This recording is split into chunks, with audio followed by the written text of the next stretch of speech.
नमस्कार। Exam happy by Jharkhand channel में आपका स्वागत है। तो दोस्तों, जुड़ चुका हूं मैं आप सभी के लिए जेटेट परीक्षा की तैयारी को लेकर के। तो यहां पर जेटेट परीक्षा की तैयारी के न्यू सिलेबस को लेकर के हम जुड़ चुके हैं। तो न्यू सिलेबस पर आधारित सारे टॉपिक बाय टॉपिक आपको प्रश्न करवाए जा रहे हैं। ठीक है, देखिए आपको यहां पर बाजारू किताब एकदम नहीं लेना है। बहुत लोगों ने यहां पर बिजनेस बना करके किताब अपने जिले बाय जिले जा करके बेच दी है। वो किताब की कोई ज़रूरत नहीं थी आपको लेने की, लेकिन 1400, 1500, 2-2 हज़ार का यहाँ पर बेचा गया है। तो आप सभी उसके पीछे कभी भी दीवाना नहीं हुए। आप यहाँ पर हैंड रिटेन नोट्स पढ़ें। JCERT की जो जैक की किताब है उसको उठाइए और पढ़िए, जो कि सस्ते दामों पर आपको मिलती है। तो हम यहाँ पर आपके लिए, अगर जैक की किताब आप नहीं ले पाते हैं तो हम आपके लिए उसी को लेकर के यहाँ पर उपस्थित होते हैं, जो कि हैंड रिटेन नोट्स होता है। व्हाट्सएप ग्रुप से जोड़ करके आपकी सारी चीज़ें ऑनलाइन आपके एग्जाम तक पढ़ाई जा रही है। देखिए अभी यहाँ पर सिलेबस को तो बढ़ा दिया गया है, लेकिन विद्यार्थियों के अनुरोध को देखते हुए, देखिए विद्यार्थियों के अनुरोध को देखते हुए हमारा फ़ी जो है यहाँ 500 रुपये है। 1 से 5 में जुड़िए या 6 से 8 में जुड़िए। बहुत ही सस्ते रेट पर आपको 1 से 5 में आपको क्षेत्रीय भाषा छोड़ करके सभी चीज़ों का क्लास दिया जा रहा है, जो कि बहुत ही आपके लिए सस्ता पड़ता है। लेकिन इसकी कीमत 800 बढ़ाई गई थी, लेकिन इसको फिर से विद्यार्थियों के अनुरोध को देखते हुए यहाँ पर मात्र 200 विद्यार्थियों के लिए, हमारी टीम ने 200 विद्यार्थियों के लिए एक बार फिर से 500 रुपये ही प्राइस रखने का विचार बनाया है।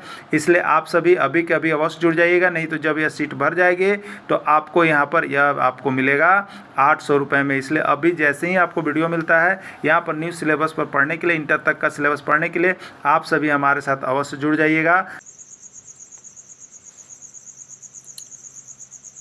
आज के इस वीडियो में देखिए हम आपके लिए हिंदी व्याकरण के यहाँ पर मिक्स वस्तुनिष्ठ प्रश्न को लेकर के आए हुए हैं। ठीक है, तो आपका जो न्यू सिलेबस जारी किया गया है, आपका जो ओल्ड सिलेबस है, दोनों में यहाँ पर हिंदी व्याकरण दिया गया है। यानी आपको अगर इस वीडियो को देखते हैं तो आपको कोई नुकसान नहीं है, चाहे सिलेबस चेंज हो या नहीं चेंज हो। ठीक है, तो यदि आप 1 से 5 के शिक्षक हैं, यदि आप 1 से 5 के शिक्षक की तैयारी कर रहे हैं तो यह वीडियो आपके लिए भी है, और 6 से 8 के किसी भी शिक्षक की तैयारी कर रहे हैं तो यह वीडियो आपके लिए भी महत्वपूर्ण होगा। ठीक है, देखिए अब आपको हम बता देते हैं कि यदि आप यहाँ पर जो 6 to 8 का आपने सिलेबस देखा है, वो सिलेबस कभी भी नहीं रहेगा, वो चेंज ही होगा, क्योंकि 6 to 8 के लिए वो पढ़ना नहीं है।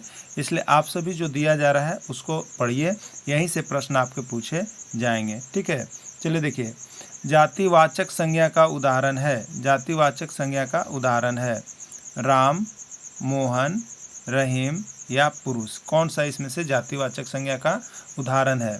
ये आपका बिहार टेट का पूछा गया प्रश्न है।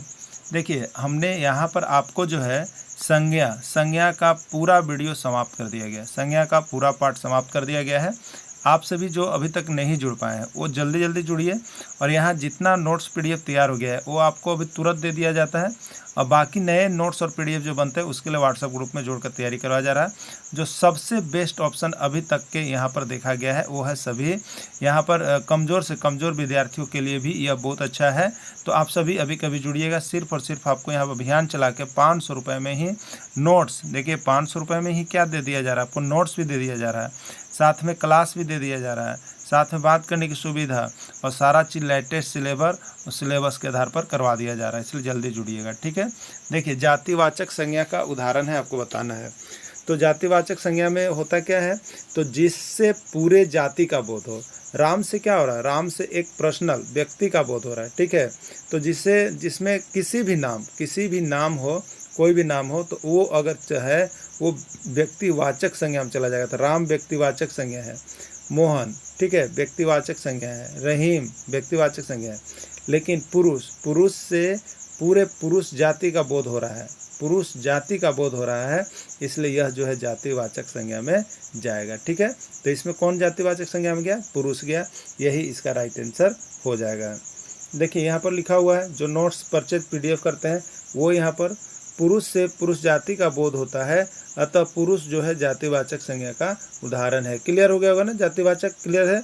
देखिए यहीं से 2 प्रश्न हमेशा लोगों को प्रॉब्लम करता है, जातिवाचक को समझना पूरा प्रॉब्लम होता है। ठीक है, इसलिए जातिवाचक को बढ़िया तरफ से समझिएगा। अगला प्रश्न है, घाट घाट का पानी पीना। घाट घाट का पानी पीना मुहावरे का सही अर्थ क्या है? रोजगार का नए अवसर तलाशना, अत्यंत लज्जित होना, तरह तरह का अनुभव प्राप्त करना, अनेक लोगों से मित्रता करना। ठीक है, यहाँ पर देखिए ये प्रश्न जो है यूपी टेट में पूछा गया प्रश्न है। ठीक है, घाट घाट का पानी पीना मुहावरे का अर्थ क्या है? तो घाट घाट का पानी पीना मुहावरे का अर्थ है कि प्रत्येक प्रकार का तरह तरह का अनुभव प्राप्त करना। यानी आप अनुभव कैसे प्राप्त करेंगे? जब आप विभिन्न जगहों पर जाएंगे, रहेंगे, तो विभिन्न जगह का अनुभव प्राप्त होगा। विभिन्न लोगों के साथ रहेंगे तो उन विभिन्न लोगों के का अनुभव प्राप्त होगा। तो उसी को कहते कि तो आदमी घाट घाट के पानी पी ले हो। लोग कहता है कि आदमिया घाट घाट के पानी पी के आया है, मतलब सब तरह के काम करके आया है, सब कामें करके आया है। तो उसको क्या होगा? सब काम कर रहा है तो उसको सब तरह के अनुभव प्राप्त हो रहा है कि ना हो रहा है? हो रहा है ना। तो घाट घाट का पानी पीना मुहावरा का अर्थ है तरह तरह का अनुभव प्राप्त करना। ठीक है, चलिए अगला देखिएगा। तरल का विलोम शब्द है तरल। तरल का विलोम शब्द होगा। ठीक है, तरल का विलोम शब्द है ठोस, अठोस, द्रव या गैस। ठीक है, ये असम टेट का प्रश्न है। ये किसका है? असम टेट का प्रश्न है कि तरल का विलोम शब्द है। क्या है तरल का विलोम शब्द? ठीक है, तो तरल मतलब क्या होता है? लिक्विड होता है। तरल मतलब क्या होता है? लिक्विड होता है, यानी द्रव होता है। और द्रव का क्या हो जाएगा? तो यहाँ पर ठोस हो जाएगा। क्या हो जाएगा? क्या हो जाएगा? ठोस होगा। ठीक है, तरल का क्या हो जाएगा? ठोस हो जाएगा ना। अगला, बुढ़ापा में संज्ञा है। बुढ़ापा में संज्ञा है। बुढ़ापा में संज्ञा है बताना है आपको। ठीक है, ये प्रश्न जेटेट में भी आया हुआ था। ठीक है, बिहार टेट में भी आया हुआ था, ये असम टेट में भी आया हुआ था, यूपी टेट में भी आया हुआ था। ठीक है, कि बुढ़ापा में कौन सी संज्ञा है? बहुत ही इंपॉर्टेंट प्रश्न सब जगह आया है। जातिवाचक संज्ञा है, भाववाचक संज्ञा है, स्पर्शवाचक संज्ञा है, व्यक्तिवाचक संज्ञा है। ठीक है, तो बुढ़ापा देखिए वैसी संज्ञा। कैसी संज्ञा?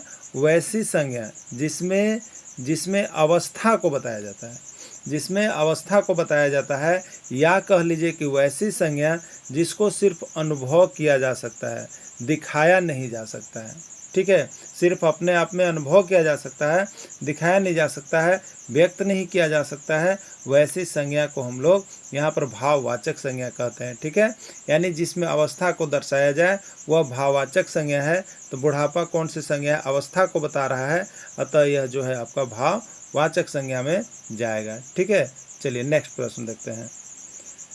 जिस शब्द से देखिए यहाँ पर उसी का नोट्स बना हुआ है। नोट्स बना हुआ है यहाँ पर, जल्दी जल्दी जुड़िए आप लोग। नोट्स देखिए बनाया हुआ इस तरह से। आपको कोई भी मेहनत इतना 500 रुपया में करके नहीं पढ़ाएगा, आपको बता दे रहे हैं। क्योंकि इतना जितना आपको नोट्स, जितना PDF दिया जा रहा है, वो समझिए आप लोगों के काबिल तारीफ़ है, जो कि आपको हाथ से बना करके दिया जा रहा है। तो आप किसी भी चैनल में जुड़े हैं, कहीं भी जुड़े हैं, फिर भी आप यहाँ से आपको बता देते हैं, ये विभिन्न राज्यों के शिक्षक पात्रता परीक्षा और जैक का किताब से जो लिखा हुआ मिल रहा है ना, तो आप सभी के लिए देखिए रामबाण काम करेगा। रामबाण काम करेगा ये औषधि के रूप में। तो आप सभी अभी के अभी ज़रूर जुड़िएगा। जो नहीं जुड़ पाए हैं वो भी आज ज़रूर जुड़िए। ठीक है, तो जिस शब्द से किसी भी अवस्था का बोध होता है वो भाववाचक है। चादर के बाहर पैर पसारना मुहावरा का सही अर्थ क्या है? चादर के बाहर पैर पसारना मुहावरा का सही अर्थ क्या है? आपको बताना है। ठीक है, चादर के बाहर पैर पसारना मुहावरा का सही अर्थ क्या है? खूब कमाना, आय से अधिक व्यय करना, शेखी बघारना, अत्यधिक व्यय करना। ठीक है, देखिए यही प्रश्न जो है आपका किसका है? तो चादर के बाहर पैर पसारना, ये प्रश्न जो है आपका यहाँ पर उड़ीसा टेट का है। किसका है? उड़ीसा टेट का है। उड़ीसा टेट का है। ठीक है, खूब कमाना, आय से अधिक व्यय करना, शेखी भगाना, अत्यधिक व्यय करना। तो चादर के बाहर पैर पसारना का मतलब क्या है? आय से अधिक व्यय करना। आय से अधिक व्यय करना, ये होता है चादर के बाहर पैर पसारना का मुहावरा। अगला है, निकास का सही विलोम शब्द है। निकास का सही विलोम शब्द क्या होगा? आपको बताना है। निकास का सही विलोम शब्द क्या है? ठीक है, ये प्रश्न जो है आपका यहाँ पर CG टेट का है। किसका है? CG टेट का है। निकास का सही विलोम शब्द है बाहर, निर्गुण, प्रवेश या कोई नहीं। ठीक है, तो निकास का क्या होता है? प्रवेश। निकास का उल्टा क्या होता है? प्रवेश होता है। निकास का उल्टा प्रवेश होगा। ठीक है, कितना सही हो रहा है आप सभी लास्ट में ज़रूर कमेंट कीजिएगा। और जब भी आप वीडियो को लास्ट करते हैं तो लाइक ज़रूर दबा दीजिएगा और दोस्तों को ज़रूर यहाँ पर शेयर कर दीजिएगा, क्योंकि सारे लोगों के पास पहुँच सके और सारे लोग इससे जो है यहाँ पर जेटेट पास कर सके। क्योंकि अभी जो 24,000 देखिए बहाली जो आपकी आनी है, 24,000 बहाल जो आनी है, उसमें आप सभी यहाँ पर शामिल हो सके, इसके लिए हमारा टीम पूरा आपके लिए प्रयास कर रहा है। और आप सभी को अवश्य पास कीजिएगा, सिर्फ जुड़ करके तैयारी कीजिए। परीक्षा का 2-3 दिन भी बचता है और वीडियो आपको सजेस्ट करता है, तो यहाँ सारा नोट्स तो बन के तैयार रहेगा, केवल PDF भी देख लीजिएगा तो आप यहाँ से पासिंग मार्क्स आ जाएगा, ठीक है। क्योंकि सारे राज्यों के टेट का यहाँ पर क्वेश्चन बैंक हमने डाल दिया है, ठीक है। चलिए अगला देखिएगा, निम्न में से कौन सा शब्द जातिवाचक नहीं है। इसमें बताना है कि निम्न में से कौन सा शब्द जातिवाचक नहीं है। गाय, पर्वत, पंखा, हिमालय, ठीक है। गाय, पर्वत, पंखा या हिमालय, ठीक है। देखिए यहाँ पर जो है गाय ना, तो गाय से पूरे क्या हो रहा है, जाति का बोध हो रहा है। अगर गाय का यही नाम दे देता लेरुआ, पलटुआ या आपको दे देता संखी गाय, ये गाय का नाम दे देता तो ये व्यक्तिवाचक होता, लेकिन केवल गाय कह रहा है तो ये गाय से पूरे गाय जाति का बोध हो रहा है, इसलिए यह जातिवाचक में जाएगा, ठीक है। अब देखिएगा यहाँ पर पर्वत है तो पर्वत क्या हो रहा है, पर्वत केवल कहा गया है तो इसे पूरे पर्वत का बोध हो रहा है, पर्वत जाति का। अगर यही पर पर्वत का नाम दे देगा, माउंट एवरेस्ट, नंदा देवी, कंचनजंगा, तो ये नाम हो गया, क्या हो गया, नाम हो गया। तो जिसका नाम हो गया तो वो चला जाएगा किस में, व्यक्तिवाचक में। किस में चला जाएगा, व्यक्तिवाचक में। अगर नाम दे दिया तो केवल पर्वत कह रहा है तो ये पूरे पर्वत जाति का हो रहा है। किसका हो रहा है, पूरे पर्वत जाति का हो रहा है, इसलिए यह जातिवाचक है। लेकिन अगर पर्वत का नाम धर लिया होता तो यह व्यक्तिवाचक होता, ठीक है। चलिए अब देखिए नेक्स्ट है पंखा। क्या है, पंखा। तो पंखा से पूरे पंखा का बोध हो रहा है, क्योंकि देखिए आपको यहाँ पर जो होता है पंखा का सभी का नाम दिया हुआ रहता है, पंखा का आज का नाम दिया रहता है, ठीक है। पंखा का नाम दिया रहता है, फिलिप्स का फैन, बजाज का फैन। तो अगर कहता फिलिप्स फैन, बजाज फैन, तो यह होता व्यक्तिवाचक। क्या होता, व्यक्तिवाचक। लेकिन ओनली फॉर फैन कह रहा है तो यह है आपका जातिवाचक, ठीक है। समझ रहे होंगे आप सभी को ना। देखिए हिमालय, हिमालय क्या है, ये नाम है। हिमालय क्या है, नाम है। किसका, पर्वत का नाम है, ठीक है। तो पर्वत का नाम दिया है, इसलिए हिमालय जो है आपका जातिवाचक नहीं है। हिमालय जो है जातिवाचक नहीं है, यह व्यक्तिवाचक है। तो आपसे प्रश्न क्या पूछा है कि निम्न में से कौन सा शब्द जातिवाचक नहीं है, तो हिमालय जो है पर्वत का नाम है, यह व्यक्तिवाचक है, इसलिए यह जातिवाचक नहीं है। इसका राइट आंसर डी हो जाएगा, ठीक है। चलिए देखते हैं आगे। देखिए यहाँ पर नोट्स क्लियर किया गया है। अगर जो नहीं देख पाते हैं, जो वीडियो नहीं देख पाते हैं, उनके लिए नोट्स भी इतना अच्छा देखिए बना करके दे दिया जाता है कि आप बिना वीडियो देखे भी समझ सकते हैं। लेकिन हम तो कहेंगे कि आप एक बार वीडियो ज़रूर देख लिया कीजिए, क्योंकि वीडियो में एकदम समझिए गागर में सागर भरने जैसा आपको सारी चीज़ों को बताया जाता है, जिससे कि आप वीडियो सुन करके भी जेटेट परीक्षा में अच्छे अंक ला सकते हैं, ठीक है। चलिए अगला देखिएगा, बहुत दिन बाद दिखाई देना। बहुत दिन बाद दिखाई देना मुहावरा का सही अर्थ क्या है।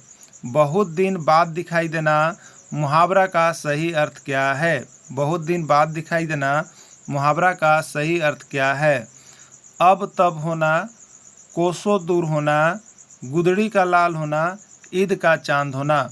बहुत दिन बाद दिखाई देना मुहावरा कौन है, इसमें बहुत दिन बाद दिखाई देना जो होता है इसमें कौन मुहावरा है, तो ईद का चांद होना। ईद का चांद होना ऐसा मुहावरा है जिसका अर्थ क्या होता है, बहुत दिन बाद दिखाई देना, ठीक है। बहुत दिन बाद दिखाई देना। MP टेट का प्रश्न है यह, MP टेट का प्रश्न यह पूछा गया है और बिहार टेट में भी यह प्रश्न पूछा गया है, ठीक है। चलिए अगला देखिएगा, चंचल का विलोम शब्द है। चंचल का विलोम शब्द है, ठीक है। चंचल का विलोम शब्द है जंगम, दंगल, स्थिर, प्रारंभ, ठीक है।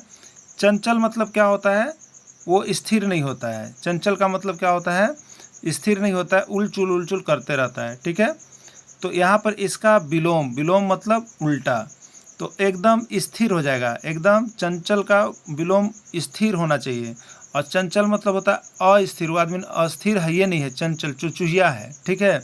तो स्थिर होता है, तो चंचल का विलोम शब्द स्थिर होगा। क्लियर, चंचल का विलोम शब्द स्थिर होगा। चलिए अगला देखिएगा, सुरेश ने कहा मनोज अब जवानी की ओर जा रहा है। सुरेश ने कहा मनोज अब जवानी की ओर जा रहा है। इस वाक्य में भाववाचक शब्द कौन है। सुरेश ने कहा मनोज अब जवानी की ओर जा रहा है। इस वाक्य में भाववाचक शब्द कौन है आपको बताना है। ठीक है, मनोज है, सुरेश है, जा रहा है, जवानी है, कौन है। ठीक है, तो देखिए इस वाक्य में भाववाचक बताना है। मनोज क्या है, मनोज किसी व्यक्ति का नाम है, इसलिए यह किस में जाएगा बताइएगा आप सभी को, जल्दी जल्दी, व्यक्तिवाचक में जाएगा। ठीक है, सुरेश भी नाम है तो यह भी जाएगा व्यक्तिवाचक में। क्लियर हो रहा है ना, क्लियर हो रहा है कि नहीं सभी को? यस यस कहा कीजिए, नो कहा कीजिए, दिक्कत है जिनको। ठीक है, तो इस वाक्य में भाववाचक शब्द कौन है? जा रहा है, ये क्या चीज़ है? एक्शन है, किसी कार्य होने का बोध होता है तो उसको हम लोग क्रिया कहते हैं। तो ये जा रहा है क्या चीज़ है? ये वर्ब है। ठीक है, अब देखिएगा नीचे बच्चा जवानी। जवानी क्या बता रहा है? किसी की अवस्था को बता रहा है, किसी की अवस्था को बता रहा है। तो जिसमें कोई अवस्था बताया जाएगा, जवानी हो, बुढ़ापा हो, नौजवान हो, किशोरावस्था हो, बाल्यावस्था हो, शैशवावस्था हो, ये सभी क्या बता रहे हैं? अवस्था को बता रहे हैं। क्या बता रहे हैं? अवस्था को बता रहे हैं। तो जिसमें कोई भी अवस्था को बताया जाएगा सीधे उसको भाववाचक में डाल दीजिएगा। किस में डाल दीजिएगा? भाववाचक में डालिएगा। भाववाचक से अब तक सबसे अधिक संज्ञा से अगर प्रश्न पूछा है तो किस सेक्टर से पूछा है आपको बता देते हैं। वो जातिवाचक से पूछा है और भाववाचक से पूछा है। सबसे अधिक अभी तक का आने वाला प्रश्न में जातिवाचक भाववाचक को ही लिया गया है। और आपको जातिवाचक भाववाचक जरूर कंप्लीट हो गया होगा, नहीं होगा तो आप कॉल कर लीजिएगा। ठीक है, चलिए नेक्स्ट प्रश्न देखिएगा। यहाँ पर नोट्स जो PDF परचेज करते हैं, जिनको PDF दिया जाता है, ये है। देखिए अभी तो आपको सबसे कम दाम पर, आप किसी भी चैनल पर जाइएगा, सबसे कम दाम यदि किसी का है तो वो मेरा है। देखिए इसमें कितना सब्जेक्ट हम करवाते हैं, हिंदी, इंग्लिश, CDP और GS, 4 सब्जेक्ट। बहुत जगह तो लोग एक सब्जेक्ट का 500 ले रहे हैं। आपको यहाँ पर चारों सब्जेक्ट हम यहाँ पर कंप्लीट करवा रहे हैं, हिंदी, इंग्लिश, जिनका SST है उनका SST भी, जिनका साइंस है उनका साइंस भी। तो अभी तो 6 to 10 का आपको पूरा कवर अप यह कर दिया गया है। लेकिन अब देखिए आगे सिलेबस को क्या संशोधित करता है, लेकिन यहाँ से आपको पूरा चीज़ मिलना ही मिलना है, इसमें कोई शक ये नहीं है, सब सिलेबस पर बना हुआ है। अब देखिए आपको थाली का बैगन होना मुहावरा का सही अर्थ क्या है? थाली का बैगन होना मुहावरा का सही अर्थ क्या है? कष्ट देना, जिसका अपना कोई विचार न हो, उद्वार होना, व्यंग्यवचन बोलना। ठीक है, थाली का बैगन होना। तो आप देखिएगा ये जो प्रश्न है ना, ये असम का प्रश्न है, ये असम में पूछा गया था। हम लोग क्या करेंगे, थाली में अगर बैगन रख देंगे तो क्या होगा, कभी इधर पलटेगा कभी इधर पलटेगा। ठीक है, मतलब वो क्या है कि अपना उसका कुछ विचार नहीं है कि हम क्या करेंगे, किधर जाएंगे। ठीक है, तो थाली का बैगन होने का मतलब क्या होता है? तो जिसका अपना कोई विचार नहीं है उसको हम लोग कहते हैं। दीर्घायु का विलोम शब्द है, दीर्घायु का विलोम शब्द होगा आपको बताना है। दीर्घायु का विलोम शब्द क्या होगा आपको बताना है। ठीक है, अल्प, सर्वायु, मोक्ष या अल्पायु। ठीक है, दीर्घायु का विलोम शब्द है। ये UP टेट में था और ये CG टेट, 2 जगह ये प्रश्न मिल गया है। ठीक है, तो दीर्घायु मतलब क्या होता है? बहुत ही लंबा आयु हो, बहुत ही लंबा आयु को वाले को दीर्घायु बोलते हैं। ठीक है, तो यहाँ पर एक होता है बहुत ही लंबा आयु, तो उसका विलोम क्या होगा? बहुत ही कम समय तक रहने वाला को क्या कहेंगे? तो बहुत ही कम समय तक रहने वाले को हम लोग क्या कहेंगे? अल्पायु कहेंगे। क्या कहेंगे? अल्पायु। अल्पायु, इसका राइट आंसर अल्पायु होगा। चलिए नेक्स्ट प्रश्न देखिएगा। राम मोबाइल चोरी करके भागा है, रेखांकित शब्द में कौन सी संज्ञा है? आपको बताना है कि राम मोबाइल चोरी करके भागा है, रेखांकित शब्द में कौन सी संज्ञा है? जातिवाचक, व्यक्तिवाचक, भाववाचक या संज्ञा। ठीक है, देखिए यहाँ पर रेखांकित शब्द मोबाइल है। रेखांकित शब्द क्या है? मोबाइल है। ठीक है, रेखांकित शब्द क्या है? मोबाइल है। क्लियर? तो देखिए रेखांकित शब्द मोबाइल है, इसलिए मोबाइल जो है आपको देखिए ये जातिवाचक होगा। मोबाइल कौन सी संज्ञा होगा? जातिवाचक संज्ञा होगा। क्यों होगा? क्योंकि देखिए मोबाइल की यहाँ पर नाम है, कंपनी है। अगर यही कहता मोबाइल में नोकिया, क्या कहता? नाम लिख देता नोकिया मोबाइल, तो यह जाता व्यक्तिवाचक में। नाम में लिख देता है सैमसंग मोबाइल, ये जाता जातिवाचक में, ये जाता व्यक्तिवाचक में, ठीक है। अगर मोबाइल का नाम दिया तो व्यक्तिवाचक, लेकिन ओनली फॉर मोबाइल लिखा, इसका मतलब मोबाइल की जाति का बोध कर रहा है। किसका कर रहा है? मोबाइल की जाति का बोध हो रहा है। जिसमें जाति का बोध हो रहा होगा उसको हम लोग क्या कहेंगे? यहाँ पर जातिवाचक संज्ञा कहेंगे, इसलिए मोबाइल जो है जातिवाचक संज्ञा है। क्लियर? चलिए अगला देखिएगा। अपने पैरों कुल्हाड़ी मारना मुहावरा का सही अर्थ क्या है? अपने पैरों कुल्हाड़ी मारना मुहावरा का सही अर्थ क्या है?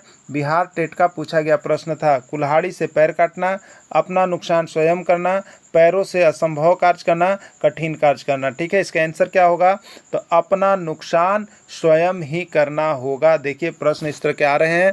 आपका भी चाहे आप 1 से 5 शिक्षक की तैयारी कर रहे हैं, चाहे 6 से 8 शिक्षक की तैयारी कर रहे हैं, प्रश्न यहीं से छपेगा, बाहर से जाना नहीं है। आप लोग देखिए सिलेबस को देख के होपलेस नहीं होंगे, सिलेबस सब यही आने जा रहा है, सिर्फ आपका समय जा रहा है, फिर आप कहीं के नहीं रहिएगा। ठीक है, सिलेबस भी चेंज हो जाएगा, फिर आपके पास समय बचेगा नहीं, इसलिए जो चल रहा है उसको तैयारी करते चलिए। कम से कम जो कॉमन सब्जेक्ट है उसमें आप दंगल मारने का कोशिश कीजिए। जैसे कॉमन सब्जेक्ट में आपका हिंदी जो आना है, इंग्लिश जो आना है, सीडीपी जो आना है, ये सभी कॉमन सब्जेक्ट हैं, इसको तो लेके ही चलिएगा। ठीक है, लिखित का विलोम शब्द क्या है?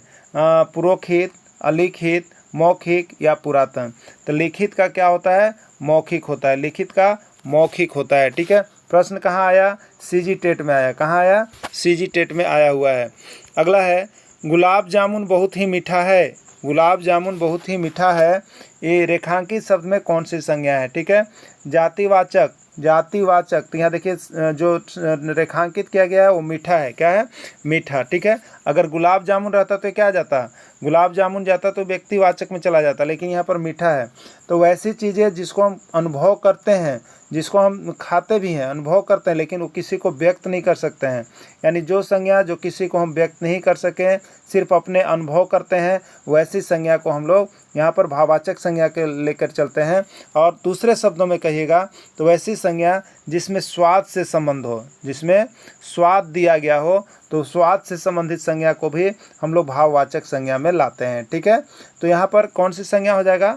भाववाचक संज्ञा हो जाएगा मीठा। मीठा कैसा है? भाववाचक संज्ञा है। ठीक है, अगला, लाल पीला होना का क्या अर्थ है? लाल पीला होना का क्या अर्थ है? मन ही मन प्रश्न होना, क्रोध करना, बहुत खुश होना, रंग बदलना। ठीक है, लाल पीला होना मुहावरा का क्या अर्थ है? तो यहाँ पर लाल पीला मुहावरा का अर्थ हो जाएगा क्रोध करना। क्या हो जाएगा आपका? क्रोध करना। अस्ताचल का विलोम शब्द है। अस्ताचल का विलोम शब्द क्या होगा? उत्तरायण, दक्षिणायन, दक्षिण या उदयाचल। ठीक है, तो अस्ताचल मतलब डूबना, तो उदयाचल मतलब उगना। ठीक है, तो अस्ताचल का विलोम शब्द उदयाचल होगा। और यह प्रश्न हरियाणा टेट का है। ये किसका है? हरियाणा टेट का ये प्रश्न है। अस्ताचल का विलोम शब्द उदयाचल होता है। क्लियर हो गया होगा? चलिए नेक्स्ट देखिएगा।